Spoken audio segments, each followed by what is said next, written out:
Hi friends, welcome to this latest episode of the Nationalist View. Today we have with us a very special guest, Major Ben Lawson. Uh, Major Lawson, thank you so much for taking time out from your busy schedule, and we are going to talk to him about his forte, and his forte is especially the China affairs. He has served in U.S. Army. He has advised U.S. Air Force and U.S. Navy on issues related to Asia and especially China. He has served in Beijing also from 2013 to 2016. He was an assistant U.S. military attaché. He's a sinologist and he's also an expert in Mandarin. So, Major Lawson, my first question is, uh, of course, China has emerged kind of as a superpower at post dismantling of the Soviet Union. So there has been a lot of conversation about a new Cold War which is breaking. So are we already in a new Cold War 2.0 between the US and China, or is this a more complex power contest? Well, very good question. First of all, thank you for having me on, Mr. Anand. Really appreciate that. And I like the terminology you used of China as a superpower. I think maybe that's the key point there, because when you look back to the Soviet days, you had these two powers, the United States and the Soviet Union, and you had to look at the world between those two and what they were controlling. And so 10 years ago, when I was serving in Beijing as an assistant army attaché, somebody would have asked, who are the great powers and who are the superpowers? And still, I would have said the United States is a superpower. I would have said at that time, China probably not a superpower because it didn't have the pull that the Soviet Union had, and you didn't really have the bipolar world. I think, ironically, for China, who's holding the line of a multipolar world, we're becoming more a bipolar world. And it used to be only in Asia you would really have to look and ask, or especially East Asia, what does China think and what does the United States think? This is not to dismiss in any way the valid concerns of smaller powers, but it was simply a political reality. Nowadays, I think more and more China is extending its reach all across the world, and you're having to ask, what does China think and what does the US think? But perhaps showing more of the polar world, you're having to ask what others think as well, like what does the EU think or the European powers? What does India think? So is it a new Cold War? I think definitely it's emerging that way because we have these two blocks emerging of the authoritarian powers. And I think it's really accelerated since 2022, since Russia began attacking Ukraine. And in 2023, we saw Iranian proxies attacking a democratic country in the Middle East, Israel. And behind this all, you see Chinese support. You see very strong support for Russia. I think to our own discredit, we failed to see that in 2022. Many people did. But really clearly, China is supporting Russia. It appreciates what Russia is doing. And frankly, it's supporting Iran as well in many ways and the trouble that Iran is making. So in these senses, yes, we're seeing a new Cold War. We're seeing a divided world in that way. I feel at a certain level, maybe China does not yet have the lock that the Soviet Union had because maybe technological dispersion, even smaller powers are batting above their weight. So you have Ukraine fighting, you have Israel fighting, both above their weight. And so we don't have quite the bifurcation we saw during the Cold War. However, we do see definitely these two camps forming. Uh, Sir, there's been a lot of talk about Xi Jinping's absence from the public scene. And often, after every few years or after every couple of years or 3 or 4 years, these kind of rumors very often surface.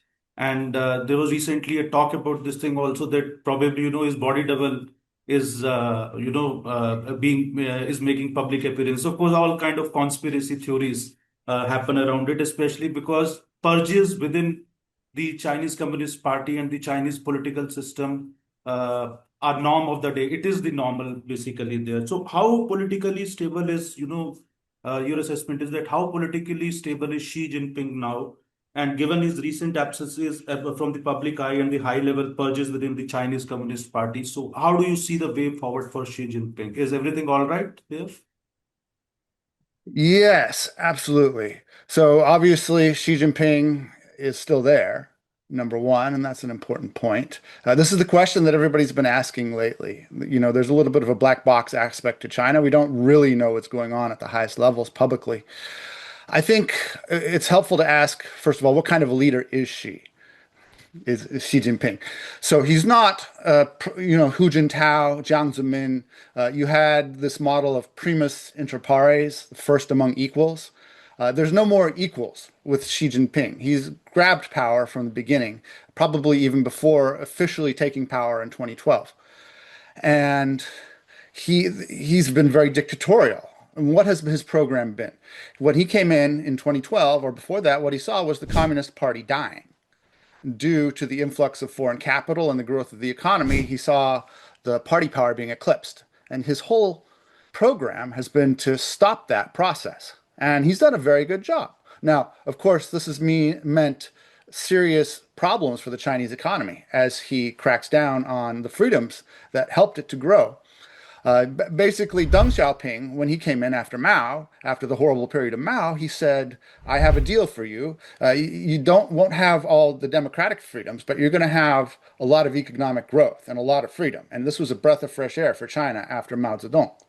When Xi came in, he changed the deal. He said, "Well, you're not really going to have all the economic growth either, and you're not going to have the freedoms, and you better like it." And how is Xi able to enforce this deal? It's because he controls the security apparatuses, and anybody who opposes him, whether it's among regular people or it's among the high leadership, they get taken out. And he's been able to do that. Now, Xi does not have the bona fides of Mao Zedong. Mao Zedong was the founder of New China, and Xi doesn't have that. And so he's having to use these very strong measures to try and keep his power. So fast forward to today, we see that if we look at Mao, he made some major mistakes in his time. The Great Leap Forward and the Cultural Revolution, very horrible programs. Many, many people died. After the Great Leap Forward, he actually had to take a step back. And so what we saw from the outside, and my professor, Roderick McFarquhar, rest in peace, he actually got to, advise Field Marshal Montgomery when he visited China on this and to look into Mao's power. We saw Mao had to take a step back. And what we could be seeing now is something similar for Xi. Because what has he done? He's come in and the economy is not as good. He's done a very bad job. In COVID, he kept arguably he saved his power by putting in these draconian restrictions, but by the same token, he kept them active much longer than any other country, much more harsh measures, and everybody saw they weren't working, and ultimately he had to concede defeat, and that was a great defeat for him. I think most people missed that. I wrote an article about it, but he really had to take a step back, and so from that and from his handling of the economy, I think maybe we're seeing some of the step back from that. So some of the common wisdom I'm hearing is perhaps he'll have to leave power in 2027 at the next party Congress. That's certainly a possibility. Again, it's a black box. We're not really sure. I think probably the best guess I have now is that he's still fighting to keep his power. So like I said, he's still in power. So he may come back. We don't know. We'll just have to see. And honestly, I've been a strategist for the United States for some time, with the Air Force for a number of years.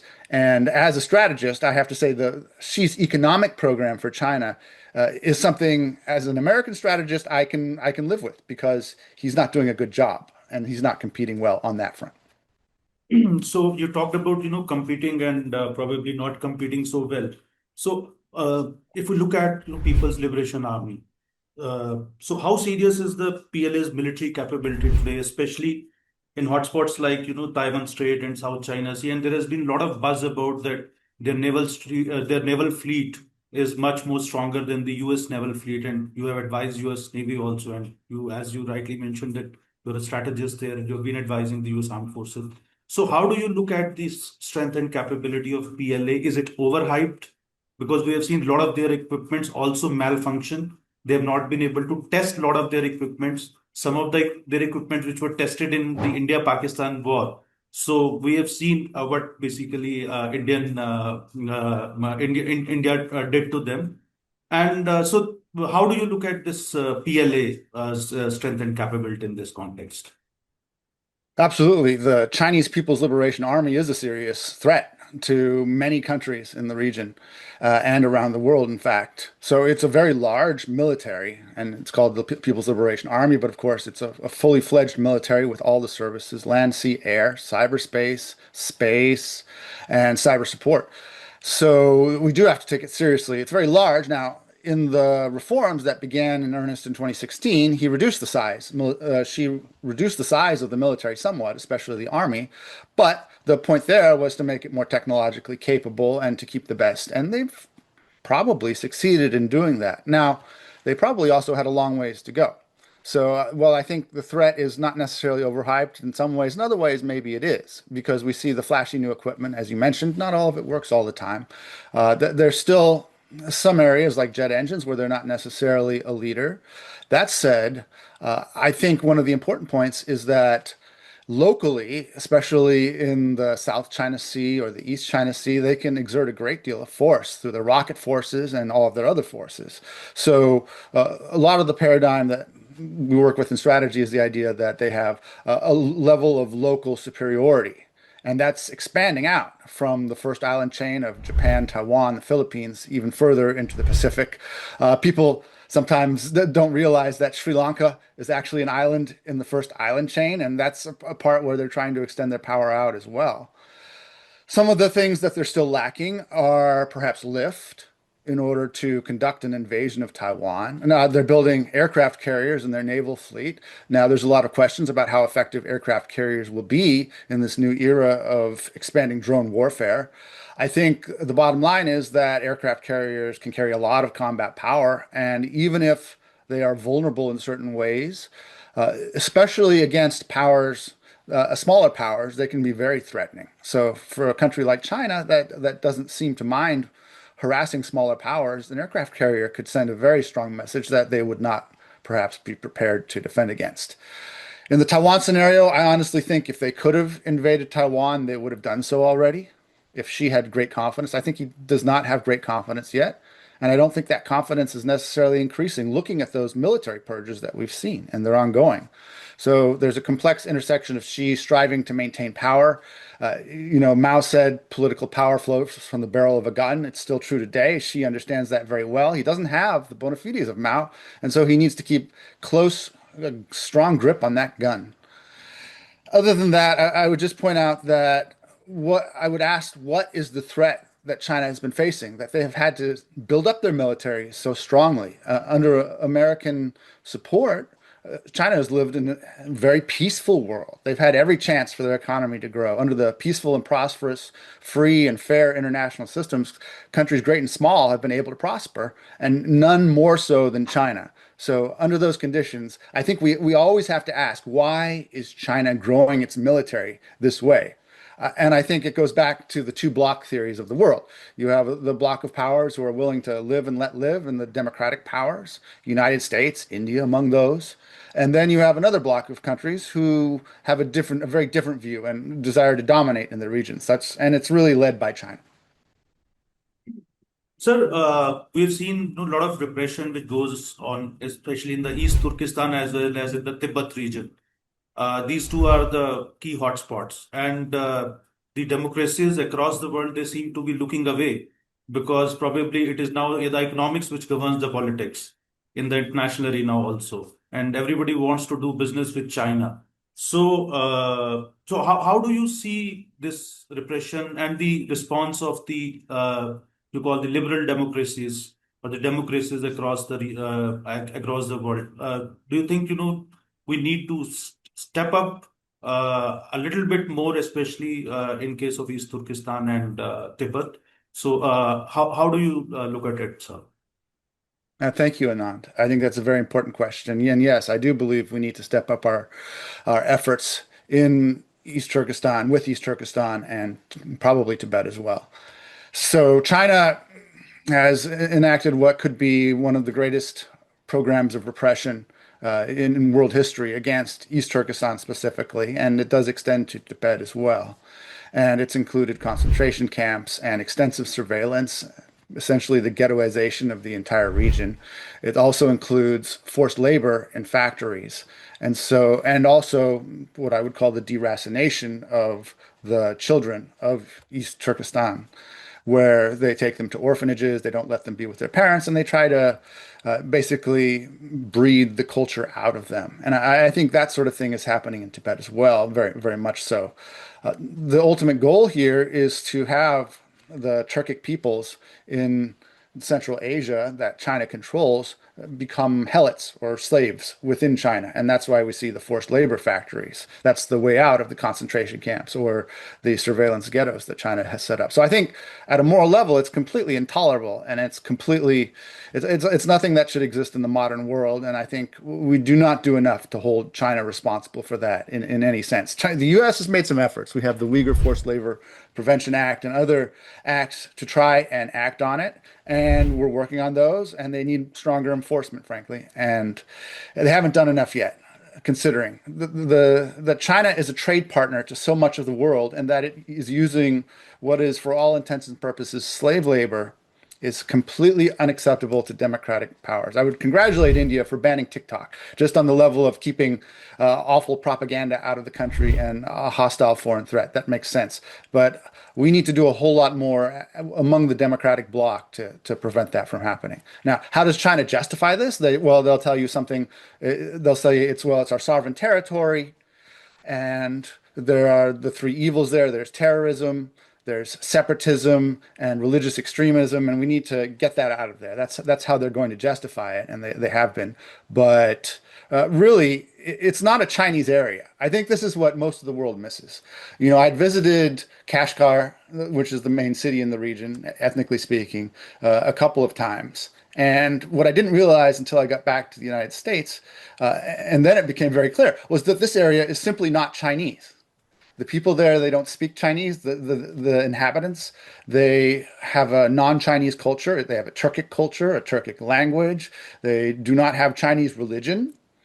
They're simply not Chinese. And I think at a fundamental level, for Xi Jinping, that's the basic problem. He wants to get rid of that. He can't stand any form of otherness. And so he's enacted these draconian policies of ethnic assimilation, which pertain to Tibet and Mongolia, the Inner Mongolia, as China calls it as well. And perhaps it might be worse in East Turkestan. I don't like to compare how awful one thing is to another, and I can't do that. But I think as democracies, the point that we need to see is that there's more than a human rights issue here, because there very much is, and there's very much more to do on human rights. But strategically speaking, if China should ever weaken, these areas will break away, and well, they should, because frankly, they are not Chinese. Especially East Turkestan, especially Tibet. They're simply not Chinese. The Chinese conquered them off and on over the centuries, but there have been two East Turkestan republics even in the last century. So these areas could very well break away, and it's something that we as democratic powers should be looking at. Not necessarily saying we should start armed movements, but we need to know that there is a separate ethnic and national identity there. In the case of East Turkestan, it's East Turkestan. It's the map I have on my wall back here. And we have to be aware of that. And strategically, we have to ask, what can we do with that? What sort of support do we need to get to the people there to make ourselves safe? Because as unlikely as it may seem right now with China and its powerful military, it could very quickly fall apart. And we should be ready to take advantage of that and to set ourselves up, because East Turkestan, even Tibet, are absolutely viable states. And in combination with the other Central Asian states, they can actually defend themselves. And people would have said in 2022, Ukraine can't defend itself. People would have said the same thing about the Jews after the Holocaust. They have no hope. Fact is, the people saying that were all wrong. Those people set up their own states and preserve their own states. And so can the people of East Turkestan and indeed Tibet. Now, the Central Asian powers are attracted by the money of China, no doubt, maybe somewhat by the power and assistance of Russia. However, I think they're definitely open if the democracies were playing a better game. So it's a game that we need to get into. So I'll come to the last question. Recently, there was Operation Sindoor, which India conducted. So there was a kind of a 4-day war, you can say, between India and Pakistan, which happened. But it was very evident that China was fighting a proxy war, because China gave intelligence to Pakistan. It was Chinese military equipment which was largely used. And on one hand, U.S. President is hosting General Asim Munir, the Pakistani army chief. On the other hand, Pakistan seems to be, sitting in the lap of China. So, and I've spoken to a number of experts. So, of course, they say, that Pakistan can't be trusted because it plays, games on both the sides, which we saw during the Afghanistan war also. So how do you look at this conundrum which is happening? It's a very complex situation, and do you think that it's a challenging situation for US also? Absolutely. I think each country has their own interests. I know more about the US and China than I do about Pakistan and India. But maybe we'll start with the China-Pakistan relationship. Why does China need Pakistan? China has a strategic insecurity about its petroleum resources going through the Strait of Malacca. They believe the US can easily cut that off in time of war. Probably true. And so are seeking other methods to get petroleum there. In the case of Pakistan, that means the port of Gwadar and the China-Pakistan economic corridor. I think that's China's main interest. In some ways, it's not very smart because that's going to cost a lot more than simply getting your oil through Malacca. Actually, it's going to cost a lot more than simply being a peaceful and respectable international player on the world scene, which would be a lot cheaper for China. And they'd probably be a lot more successful. And people often praise them for being the economic player that they have been. I think Xi has taken a different tack and he's trying to push on some of these projects. But what we're seeing is a lot of pushback. And you have Baluchi and other folks in Pakistan who are not too happy about CPEC and Gwadar, and they're having some problems there. And the project doesn't seem to be taking wings like China wants. And frankly, it's maybe not necessarily even strategically that necessary. It depends. If China goes to war, maybe it would be necessary. I always say Xi would have to be crazy to try to invade Taiwan, but he might be crazy. So on Pakistan's side, I think they have this long-standing historical relationship with communist China, where, from everything I've heard, the Pakistanis love China. They think China is their great friend. I think China doesn't think as much about Pakistan, but they do acknowledge that there's an historic friendship. I think there's a dynamic in with India as well, where India and you correct me if I'm wrong, but I believe India might feel somewhat threatened by China, and with their conduct in the Four-Day War, that does nothing to disprove that. I think at a certain level, China does not view India as such a great threat. I think what they really needed was the what is it, the Ladakh corridor in Tibet, that area, in order to maintain their lines of communication to try to unify the country, to try to make sure Tibet doesn't break away, and to some extent East Turkestan. And I think China's gotten that. And so they've pretty much gotten their interests. You have a huge geographic barrier with the Himalayas and other mountains in the area. It makes it difficult to operate. I feel like China feels like it's gotten the upper hand in its skirmishes with India. And so I don't think at a certain level China feels that threatened by India, but they are growing. And of course, they want their petroleum resources. And I think, if India is looking for leverage, that might be the sort of leverage to push if you were to build out your military forces. Because why do they have the port in Hambantota? Why are they interfering in Sri Lanka? It's because, as we used to call the string of pearls, they want a chain of refueling and basing on the way to the oil of the Middle East in order to make sure it continues to flow. And it's that sort of strategic insecurity. But also, they're branching out from that now and, sending their military forces further and further out. That includes in the East China Sea and into the Western Pacific, but also around the world. And we see their fishing fleet causing terrible environmental destruction everywhere it goes, and, trying to fish out others' exclusive economic zones. Really, really not good stuff. And China, I think it's inevitable that they will look to increase their naval power so that they can try to keep doing that over the heads of smaller powers. Again, they're not part of the democratic bloc. They're part of the authoritarians, and they want to take whatever they can get. And I think a lot of it, what they're doing now, is still taking whatever they can get and whatever we can give them. So I've come far afield from South Asia, but ultimately I feel like uh, China is playing a role there, and it's something for the democratic powers to be worried about. And we have to, I think there are pressure points that we can leverage. And I think when you're playing this great power game with China, among the democracies, we had the idea of civilization. That maybe there's certain limits, maybe there's morals, there's things that we want to. Certainly, I don't hold America up to be a perfect power, but if you look historically speaking, we did support the peaceful, prosperous, free and fair international system after World War II. Without American power, that would not have been possible.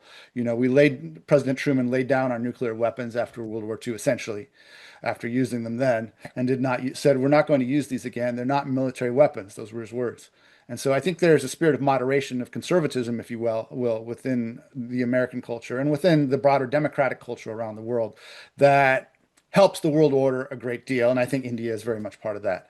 And I think that's why it behooves us to band together and to try and understand the subterfuge and the really, insidious ways that China and the other authoritarians are trying to wheedle their way into our societies and to put a stop to it, because we can now. And I think that's the way to go. Thank you, sir. Thank you for joining us. It was a very riveting conversation and very informative. And thank you for taking time out from your busy schedule. We hope to have regularly whenever you are available, whenever you have time to speak to us. And so we would love to see you on our podcast regularly. And thank you so much. And to our viewers, if you have any questions for Major Lawson, you can post them in the comment box. I will share that with Major Lawson, and we'll try and get answers for that also. And thank you for watching this podcast. Thank you. Thank you very much, Mr. Anand.